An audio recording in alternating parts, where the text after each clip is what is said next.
Hi guys, welcome to my channel Lush Gardener. I hope you guys are fine and are safe. In today's video, I will be repotting my Echeveria Pablo because you can see it is extremely dehydrated and the soil was also very compact and it was not watered for a very long time. Apart from that, it didn't look quite healthy. As you can see, even the new growth doesn't look that great and there is a lot of dry leaves. So I will be going ahead and clearing off the dry leaves. Now, luckily, I didn't see any mealybugs on the succulent, which was a good part because ideally when there is a lot of dry leaves, there is at least one or two mealybugs. But luckily, there were none on the succulent, which was a sign of relief. So I will quickly go ahead and remove all of those dry leaves. Whenever you get an opportunity to remove the dry leaves, it's always good to do that, especially while repotting your succulents. Because as we all know, we do not repot our succulents quite often. So whenever you have an opportunity of repotting, try to clear out all of those dry leaves, otherwise they will house a lot of pests. Now there was another stem. There were three on these. I have separated one just to be on the safer side because as you can see, the succulent is very dehydrated. Anything can go wrong. So just to be on the safer side, I have separated one stem of this. You can see this is where it's white. I have cut off one of the stem. This is just to be on the safer side. If something goes wrong with this particular plant, I still have another Echeveria Pablo as a backup.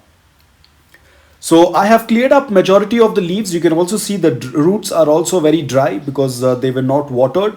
Probably once I put them in the new soil, they will start getting new roots. So now I'm completely done with clearing of the dry leaves. A little bit of burns on the leaves. As you can see, this was slightly sunburned, but that's absolutely fine. I will not pull out those leaves. I will let it be on the succulent as it is because ideally that does not harm the succulent. So it will fall on its own as and when it dries up completely.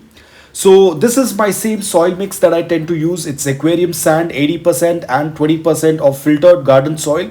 This time I have added some activated charcoal along with it because it was available with me, but it's not necessary that you have to add activated charcoal. It's just if it's available with you, you can definitely add it in your potting mix. It basically tends to remove all the impurities from the soil. So it tends to work out very well for our succulents. So now I will completely fill up this pot with the potting mix. Now always remember, whenever you're doing a repotting, whenever the succulent has been put into a new pot, do not water the pot immediately. Wait for a couple of days. Let the succulent roots acclimate and adjust to the new soil. And do not expose your succulent directly to direct sunlight. Keep it in indirect bright light. For example, this succulent, I will be placing it in indirect bright light for at least a month. And then I will slowly introduce it to morning direct sunlight. So I will ensure that all of the roots are inside the soil and I will pack it up completely. Now you can see my soil is very gritty, very loose and porous. This is the type of soil our succulents require. And you also might have noticed I haven't used any fertilizers. It's absolutely not necessary. All you need is a very loose, gritty, porous soil for your succulents. And trust me, your succulents will do quite well. I'll give you an update after a couple of months how they are doing. So guys, here is another update of my Echeveria Pablo. You can see now it's doing extremely well.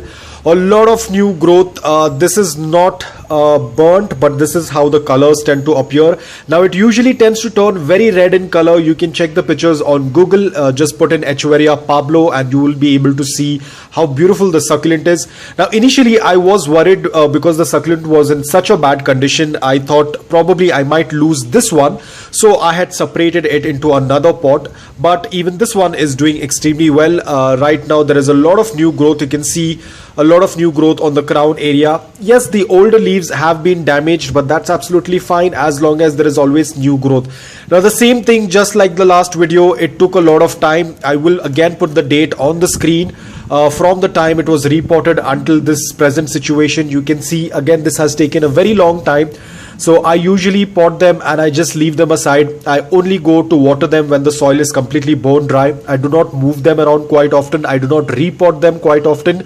In case if there is some issue, I still let them be in the same pot, because usually when you pot your succulent, after a couple of months or couple of weeks, they start getting adjusted to the new environment.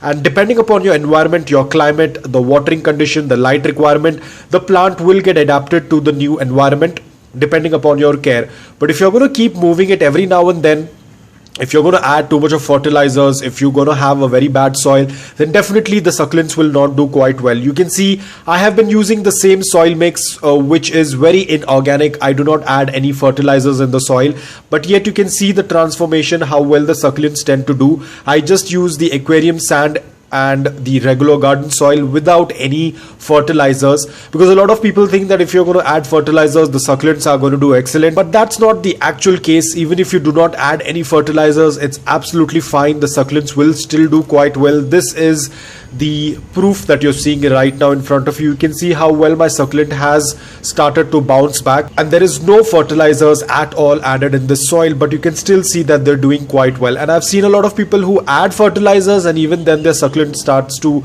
deteriorate or tends to get harmed or tends to drop the leaves. So you need to understand that succulents do not need a lot of fertilizers. Even if you do not add fertilizers, you can see the example in front of you right now. So guys, I hope that this video was helpful to you. If it was, please hit the like button. If you're new to my channel, please consider subscribing to it. Until then, take care, stay safe and keep propagating.